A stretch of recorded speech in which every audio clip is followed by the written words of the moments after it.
Je vais donc vous présenter Les Montagnes Hallucinées, un jeu de Rob Davo et illustré par Miguel Coimbra, donc à qui on doit aussi Seven Wonders, Outlive ou encore une certaine partie de When I Dream.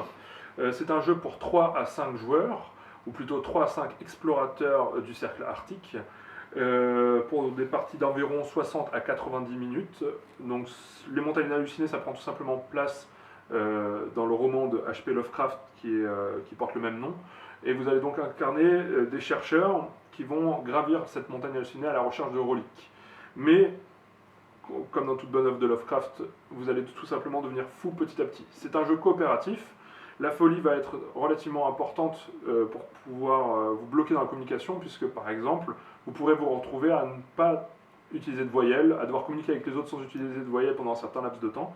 Donc voilà, donc il y a toute une partie un peu plus roleplay qui est très très intéressante. Et ça reste un jeu qui est relativement rotor, puisque comme dans tous les bons jeux de coop, il n'y a qu'une seule façon de gagner, mais différentes façons de mourir. Voilà, c'est Les Montagnes Hallucinées.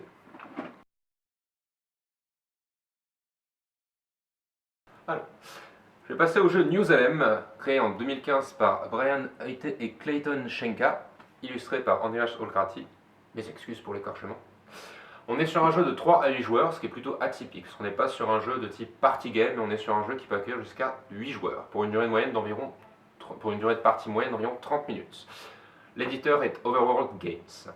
Alors, le jeu New Salem est un jeu de draft à identité cachée, dans lequel deux camps s'affrontent, les puritains contre les sorcières. Identité cachée, donc bien évidemment, au début de la partie et durant la partie, personne ne sait qui est qui. L'objectif est de construire communément, la ville de New Salem. L'ancienne Salem a été corrompue par toutes les sorcières et de fait, les puritains comme les sorcières vont se retrouver dans cette nouvelle ville. Alors, pour construire des bâtiments, deux jauges sont les moteurs du jeu. La jauge d'espoir, la jauge de désespoir. C'est avec ces deux matières-là que vous allez tenter de faire passer la partie et la ville sous puritain ou sous le contrôle des sorcières. Néanmoins, il est tout à fait possible de chasser les sorcières pour éviter le sort de l'ancienne Salem dans la New Salem.